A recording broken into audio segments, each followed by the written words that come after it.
You find a $500,000 house online. The photos are perfect. The kitchen has the island. The backyard has just enough grass to make you believe you are suddenly going to become an outdoor person. And the mortgage calculator says the payment is maybe around $2,700 a month. So you think, okay, rent is already expensive. For a little more, I could own. And for about 12 seconds, it feels like the most responsible decision of your life. But then the house does something the mortgage calculator never warned you about. It starts billing you like a subscription service with a roof. The lender gets paid. The agent gets paid. The title company gets paid. The insurance company gets paid. The county gets paid. The appraiser gets paid. The inspector gets paid. The moving company gets paid. The furniture store gets paid. And you? You get the keys, which is exciting. But also, those keys may be attached to the most sophisticated fee machine you will ever voluntarily enter. Because the scary part is not that a $500,000 house costs more than $500,000. The scary part is that it can go up in value and still quietly drain your financial life. A house does not just cost what you paid for it. A house costs what it takes to buy it, finance it, insure it, tax it, maintain it, repair it, furnish it, improve it, and eventually sell it. And somehow we still talk about homeownership like the only number that matters is the price on the listing page. My name is Nick, and I spend way too much time thinking about how normal people get talked into huge financial decisions with incomplete math. If you're someone who wants to buy a house, already bought a house, feels behind because you don't own a house, or just wants to understand why homeownership feels so much more expensive than the brochure said it would be, make sure to hit that subscribe button and give this video a thumbs up if this helps you out. Because today we're breaking down how a $500,000 house turns into a fee machine. And before somebody comments, Nick, are you saying buying a home is bad? No, that is not what I'm saying. A home can be a great purchase. It can create stability. It can protect you from rent inflation. It can be a place to raise a family, build memories, hang whatever you want on the wall, and finally stop arguing with landlords about security deposits. But here's the thing.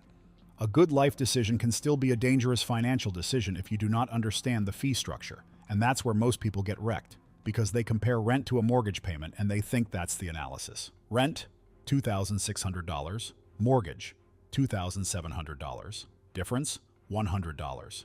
Okay, I can stretch. No, that is not the analysis. That is like comparing the sticker price of a car to a bus pass while ignoring gas, insurance, repairs, registration, parking, tires, and the emotional cost of hearing a weird sound every time you brake. If your mortgage calculator disappeared tomorrow, could you still tell me the real monthly cost of owning that house? Most buyers can't. And that is exactly why this machine works. Here's what most people don't realize. The mortgage is not the house payment. The mortgage is the cover charge. The house is the event. And the event keeps billing you. Let's start with the first lie. The house costs $500,000. That sounds simple. Clean, round, easy to understand. But almost nobody buys a $500,000 house with $500,000 in cash. Most people finance it. So let's say you put 20% down. That means you bring $100,000 to the table and borrow $400,000. A lot of people hear that and think, great, I have a $400,000 mortgage. Technically, yes. Economically, not even close. At a 7% interest rate on a 30-year fixed mortgage, your principal and interest payment is about $2,661 per month. Over 30 years, that is about $958,000 in total payments. Of that, $400,000 is the original loan. The rest, about $558,000 on house, is interest. So your $500,000 house with $100,000 down can become about a $1,058,000 cash outflow before we even talk about taxes, insurance, utilities, closing costs, maintenance, repairs, furniture, or selling costs. A $500,000 house at 7% can generate more interest than the original price of the house. Just pause there. The fee machine can create a second house-size bill out of interest alone. Now you might be thinking, okay, but Nick, nobody stays in the same house for 30 years. Exactly. And this is where it gets really interesting, because mortgages are front-loaded with interest. Before I show you the number, guess this. In your very first mortgage payment, how much of that $2,661 do you think actually builds your equity? Half? A third? Maybe at least $1,000? Not even close. In your very first mortgage payment on that $400,000 loan at 7%, the interest portion is about $2,333. The principal portion, about $328. So in month one, you send the bank $2,661 and only around $328 actually reduces what you owe. The rest is basically rent paid to the bank. And look, that's not me being dramatic. That is literally how amortization works. For the first several years, you are not aggressively building equity through your mortgage payment. You are mostly paying the lender for the privilege of borrowing money. After 5 years, you will have paid about $159,000 in principal and interest payments. Want to know how much principal you've paid down? About $23,000. The other roughly $136,000 was interest. So here's the first uncomfortable twist. You can buy the house, make every payment on time for 5 years, be a responsible homeowner, and still feel like the bank got rich while you barely moved the needle. So when people say renting is throwing money away, I get it. Emotionally, that sentence feels true. But here's what most people don't realize. During the early years of a mortgage, a huge portion of your payment is also not building equity. It is just going to a different person. Your landlord becomes your lender. And the lender has nicer spreadsheets. In the first years of a mortgage, you may not have escaped rent. You may have just upgraded your landlord to a bank. Now let's talk about the moment where the fee machine really introduces itself. Closing. You found the house. Your offer got accepted. You're excited. You're imagining where the couch will go. Maybe you're measuring windows for curtains like a person who has suddenly decided curtains are a personality trait. Then you get the closing disclosure. And it feels like being handed a restaurant bill where every line item is something called a Processing Convenience Administrative Document Preparation Settlement Coordination Fee. The Consumer Financial Protection Bureau reported that median total loan costs for home purchase loans were about $6,700 in 2023, and that total loan costs had risen sharply from 2021 to 2023. And that is just the median loan cost number. Depending on the house, the state, the lender, the taxes, and the prepaid escrow items, buyers often need thousands more. On a $500,000 home, people often estimate closing costs around 2% to 5% of the purchase price. That is $10,000 to $25,000 on top of the down payment. So if you thought, I need $100,000 to buy a $500,000 house with 20% down, not quite. You may need $110,000 or $115,000 or $120,000, maybe $125,000 just to get in the door. Imagine saving $100,000 and still being short. That is the psychological punch of closing costs.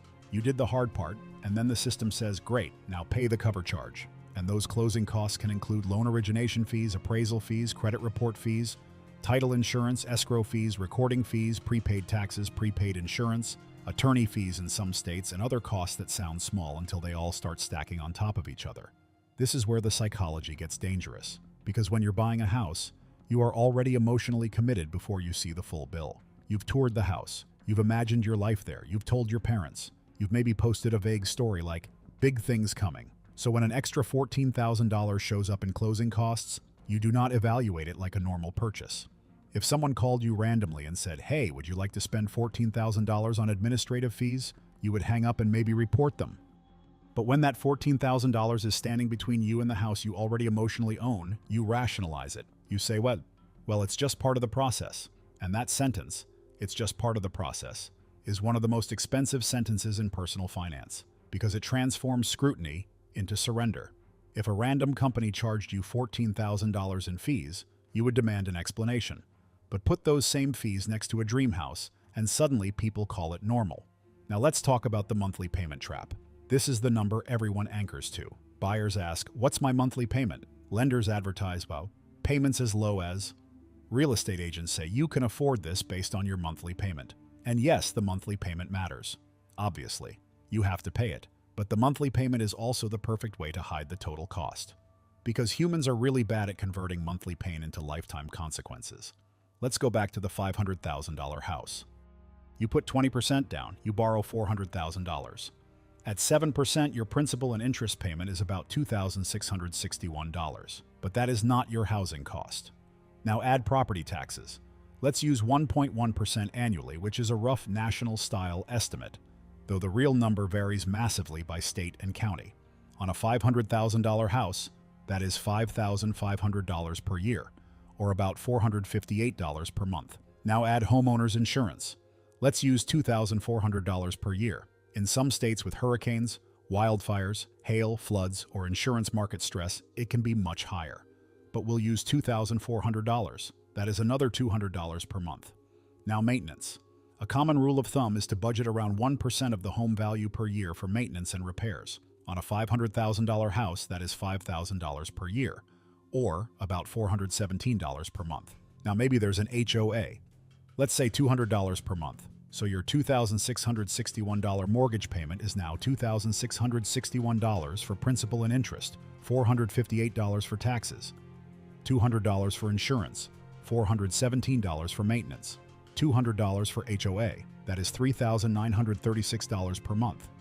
And we have not included utilities, lawn care, pest control, furniture, appliances, renovations, increased transportation costs, or the random $900 plumber visit that happens at the least convenient possible time. The mortgage payment is often the least honest number in the entire home buying process.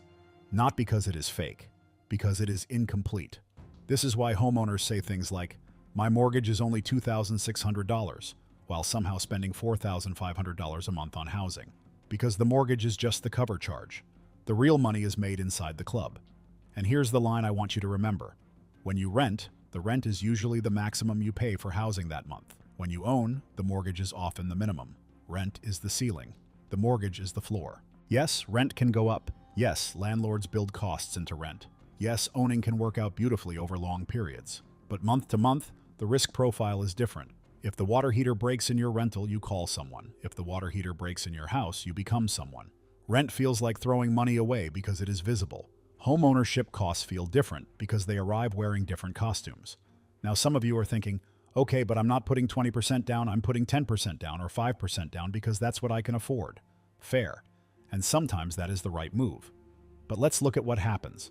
On a $500,000 house with 10% down, you put down $50,000 and borrow $450,000. At 7% over 30 years, your principal and interest payment is about $2,994 per month. That is already about $333 more per month than the 20% down example. But now, because you put less than 20% down, you may also have private mortgage insurance, or PMI.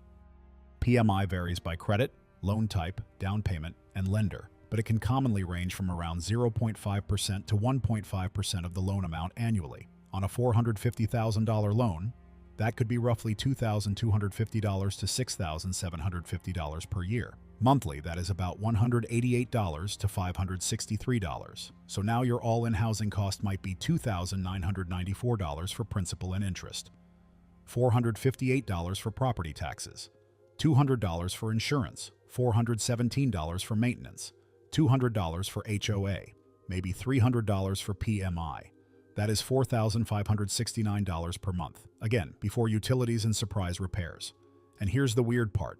PMI is insurance you pay for, but it does not protect you. It protects the lender from you. You pay the down payment, you pay the closing costs, you pay the mortgage, and then you also pay insurance so the bank is protected if you cannot pay.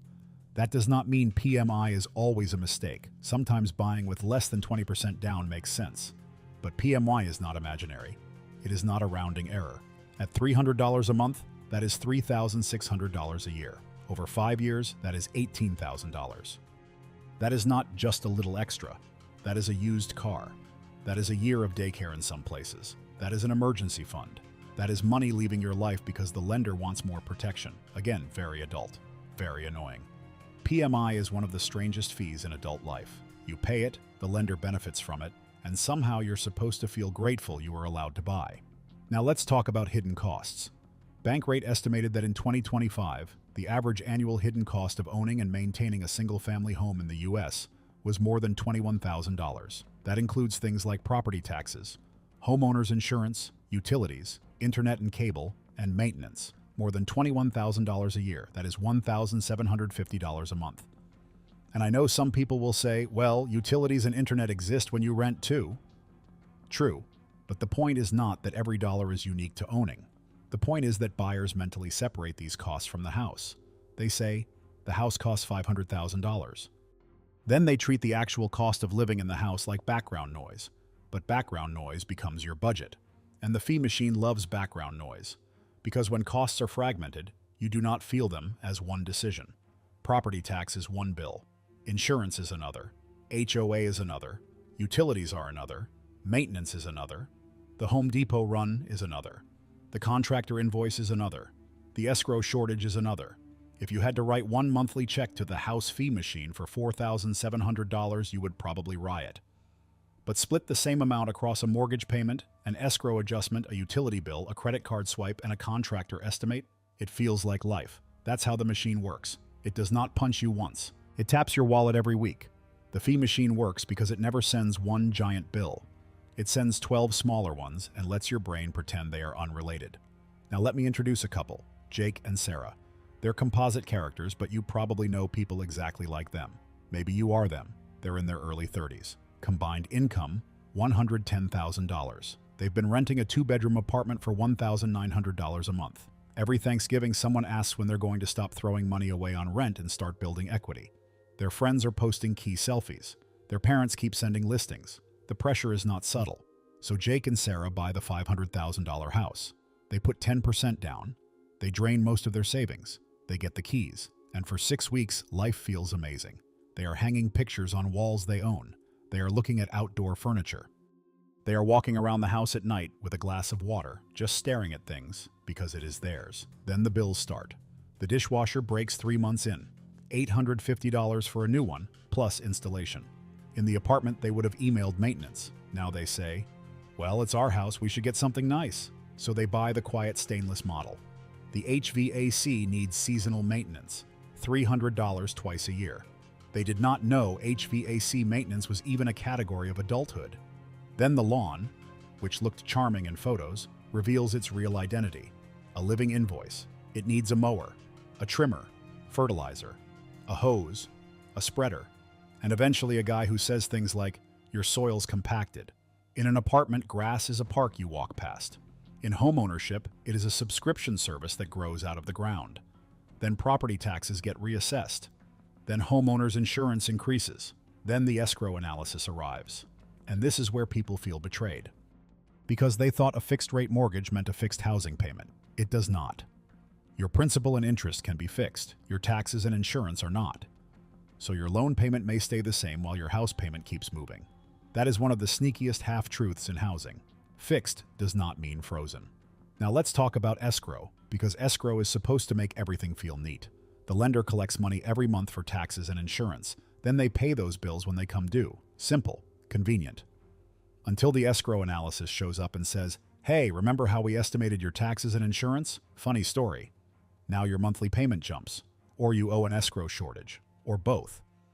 And people feel blindsided because they thought they were already paying the right amount. But escrow is not magic. It is an estimate bucket. If the bucket was too small, you refill it.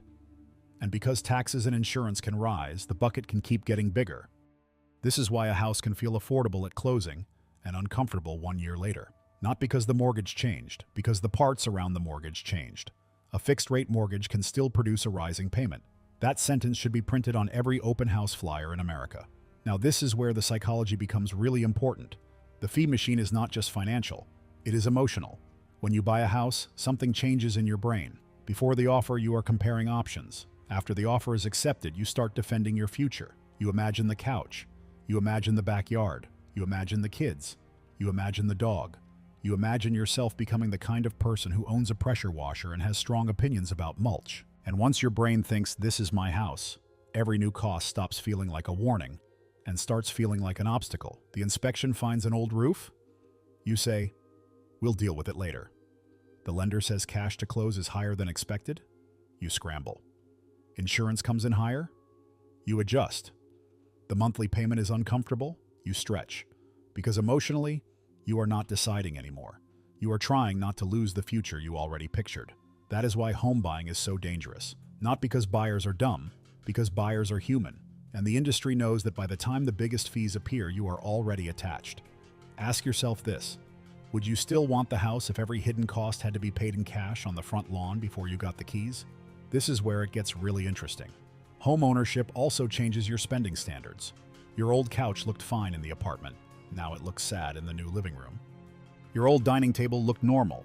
Now it looks like it is waiting for better friends. The yard needs tools. The garage needs shelves. The guest room needs a bed because apparently one day someone might visit. The patio needs chairs. The windows need blinds. The walls need paint. The old TV is suddenly too small for the space, which is the official phrase people use before spending $1,400. This is not random spending. This is identity spending. You bought the house and now you want your life to match the house. That is human, but it is expensive. A lot of people do not get house poor from the mortgage alone. They get house poor from trying to become the version of themselves they imagined when they bought it. And that version has surprisingly strong opinions about light fixtures. So here's a rule. For the first year after buying a house, your job is not to make it perfect. Your job is to survive the financial landing. Do the necessary things: safety, function, water, heat, locks. Insurance, emergency fund, then slowly improve. A house does not need to become your dream home in the first 90 days, unless your dream is credit card debt with throw pillows. The first year is not the year to impress people. The first year is the year to avoid becoming the person who financed a sectional because the room looked unfinished. Now let's talk about the biggest illusion in homeownership: equity. People hear equity and their brain plays soft piano music. Equity sounds responsible. Equity sounds grown up. Equity sounds like money with a lawn. And yes, equity is real. If your home goes up in value and you pay down the loan, your net worth can grow. But equity is not cash. Equity does not pay the plumber. Equity does not buy groceries.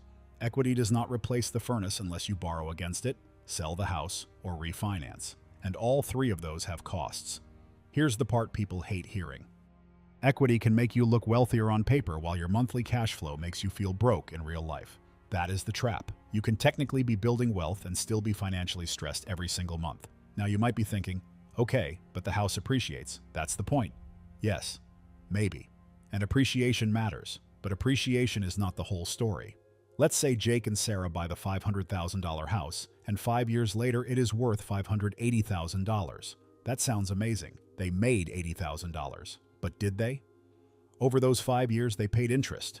They paid taxes. They paid insurance. They paid PMI. They paid maintenance. They paid repairs. They paid closing costs. They bought furniture. They had escrow increases. They maybe stopped investing as much because the house was eating the margin. And if they sell, they may pay seller costs, repairs, concessions, moving costs, and some form of agent compensation depending on the transaction. So yes, the house may have gone up. But the real question is, did your net worth go up after all costs? And did your life get more stable or more fragile? Because a house can appreciate and still be a cash flow disaster. An asset can go up in value while making your monthly life miserable. Ask any landlord with a broken sewer line and a tenant who just discovered tenant rights TikTok. Appreciation is the headline. Cash flow is the experience, and you have to live inside the experience.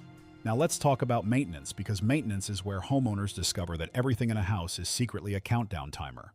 Roof, HVAC, water heater, appliances, windows, driveway, deck, fence, plumbing, electrical, paint, gutters, sump pump, tree trimming, pest control. Every part of your house is slowly auditioning to become your next emergency. And the brutal part is that maintenance is not evenly distributed. It does not politely charge you $417 every month so you can plan. It waits, it hides, then one year it says, "Congratulations, this is the year of the roof." That is why average monthly budgeting can be misleading. If you set aside 1% of the home value per year for maintenance, that is $5,000 a year on a $500,000 house. But you might spend almost nothing for 6 months. Then $3,800, then $11,000, then nothing, then $900. Home maintenance is not a bill. It is financial weather.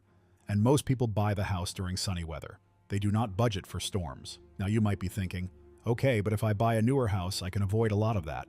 Maybe. A newer house can reduce some early repair risk, but new does not mean free. New neighborhoods may come with HOAs. New construction can come with higher property taxes after reassessment. New homes still need landscaping, window treatments, furniture, appliances, builder upgrades, warranty claims, and the weird emotional disease where every blank room whispers, "You need to buy something for me." Also, new houses are not immune to problems. They are just better at looking innocent. So the question is not, how do I avoid every cost? You cannot.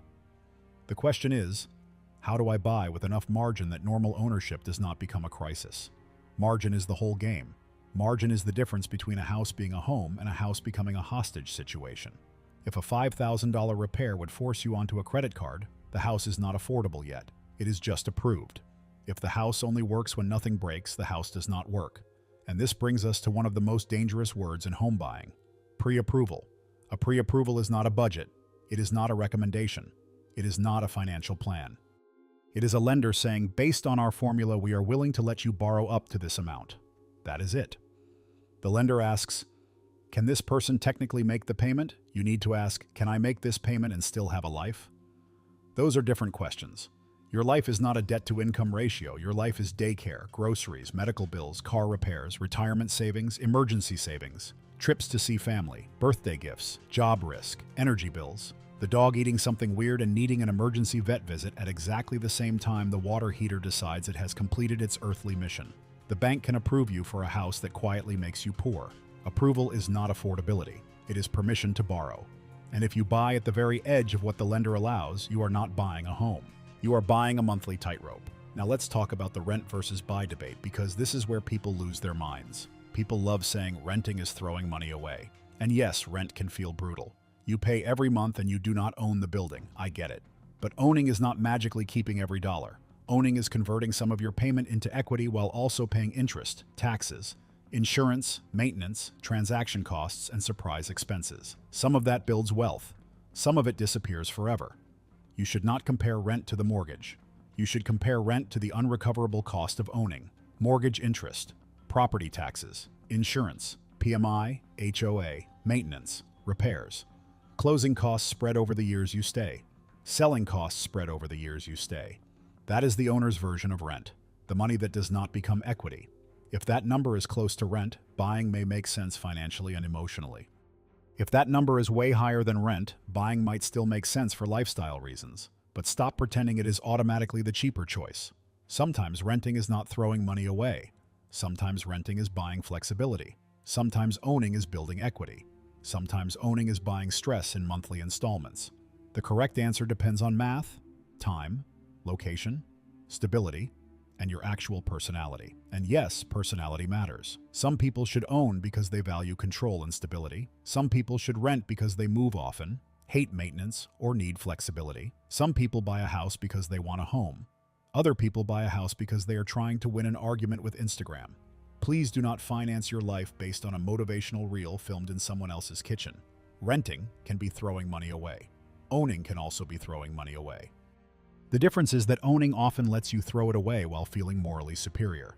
Now let's talk about transaction costs. This is the part that makes short-term homeownership dangerous. Buying a house is expensive. Selling a house is also expensive.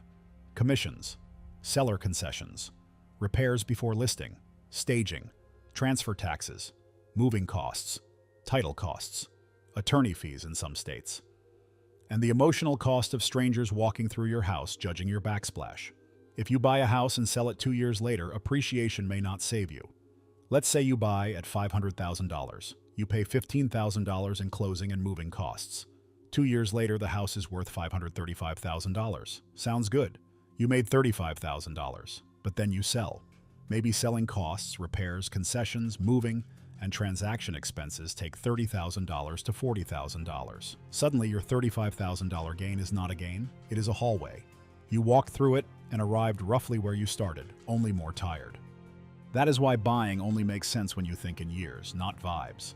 A house needs time to overcome its own friction. Real estate is not just an asset. It is an asset wrapped in transaction costs. If stocks charged you thousands of dollars to buy, thousands to sell, required you to mow them, insure them, and replace their roof, people would talk about them very differently. Now, I'm not saying this to make you scared of buying. I'm saying this because the right home purchase can be powerful, but the wrong home purchase can quietly sabotage everything else. Your retirement savings, your emergency fund, your ability to take career risks, your ability to have a kid, your ability to leave a bad job, your ability to sleep. And nobody sees that in the listing photos. They see the kitchen, they see the natural light, they see the backyard. They do not see the escrow shortage, the insurance increase, the property tax reassessment, the 14-year-old HVAC system, and the $11,000 roof conversation happening in year 3. So let's get practical. Before you fall in love with the kitchen, you need to run the fee machine audit, not after the offer, not after the inspection, before your brain starts decorating the living room. First, stop shopping by the pre-approval amount. If the lender pre-approves you for $600,000, that is not a recommendation. That is a ceiling. And ceilings are things you hit your head on. Build your own number. Start with your take-home pay. Then subtract retirement contributions, emergency savings, childcare, car costs, groceries, insurance, utilities, debt payments, travel, healthcare, and the part of life where you occasionally want to enjoy being alive. Then see what housing payment actually fits, not what technically qualifies, what fits. Second, calculate the full monthly house payment. Principal and interest, taxes, Insurance, PMI, HOA, utilities, maintenance savings, repair savings. If you do not include maintenance, you are not calculating homeownership. You are calculating a fantasy with plumbing. Third, keep cash after closing. This is huge. Do not put every dollar into the down payment just so the monthly payment looks better. A bigger down payment can help, but an empty emergency fund in a house is dangerous because houses can smell liquidity. The second your savings hit zero, the dishwasher starts making a sound like a helicopter full of coins. I would rather see someone buy a slightly cheaper house with cash reserves than stretch into a prettier house with no margin. Margin is dignity. Margin is sleep. Margin is the ability to say, "That sucks," instead of "We are financially doomed."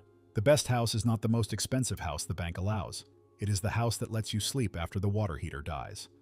Fourth, read the closing disclosure like it is trying to steal from you politely. The closing disclosure shows your loan terms, projected payments, closing costs, cash to close, and fees. Read every line. Ask what each fee means. Ask which fees are lender fees. Ask which are third-party fees. Ask which you can shop for. Ask which changed. Do not let embarrassment cost you $2,000. The person across from you has seen confused buyers before. You are not supposed to know this automatically. That is why you ask.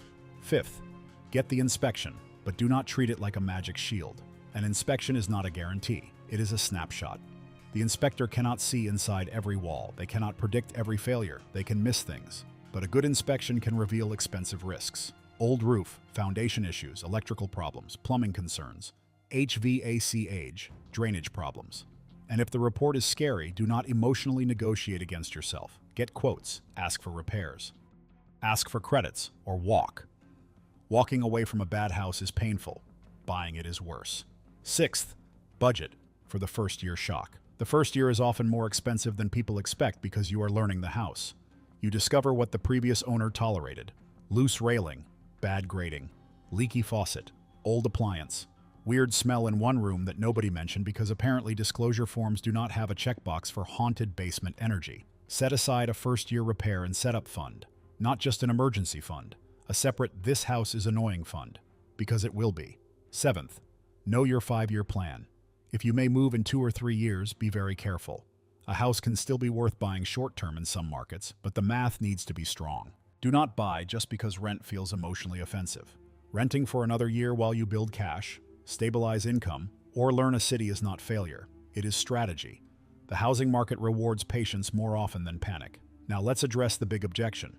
But Nick, if I wait, prices might go up. Yes, they might. Rates might change, prices might rise, rent might rise.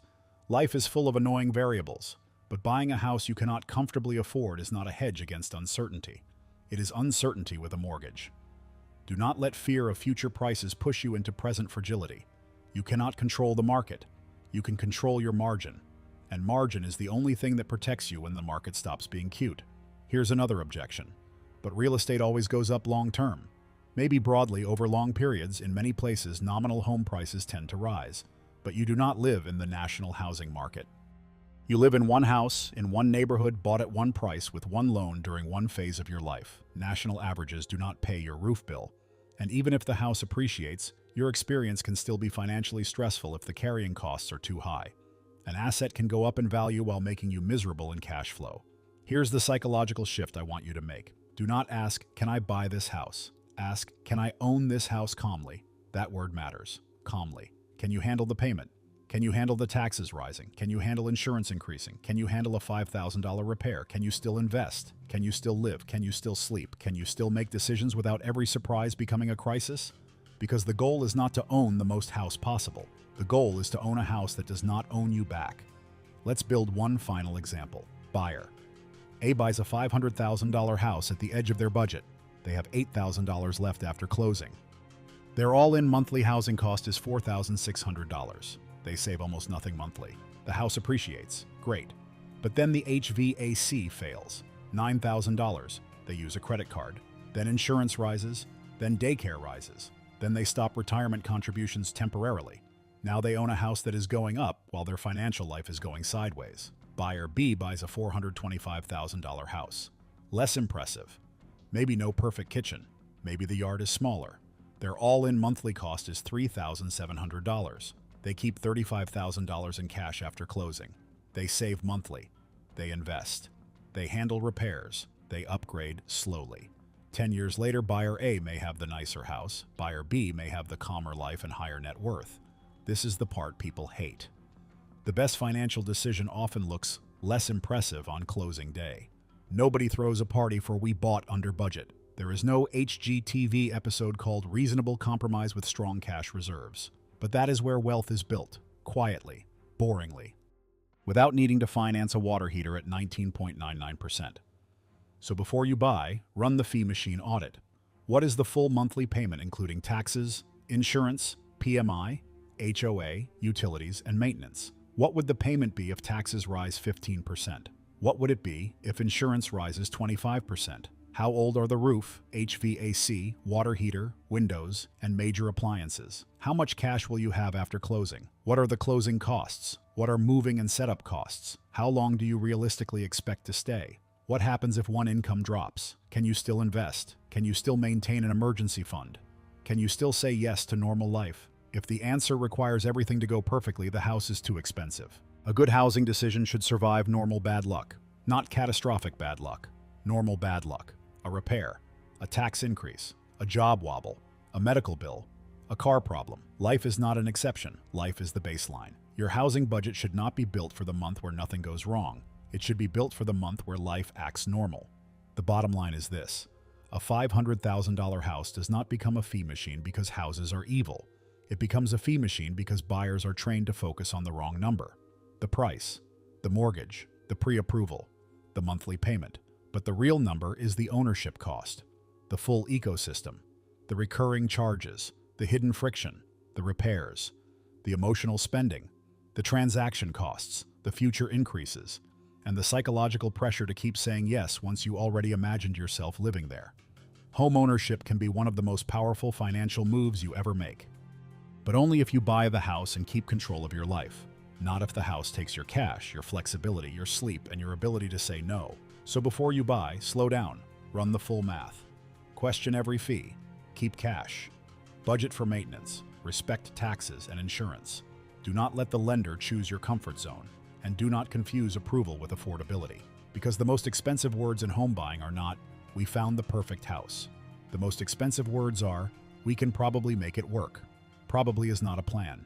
Probably is where the fee machine starts. Terms apply.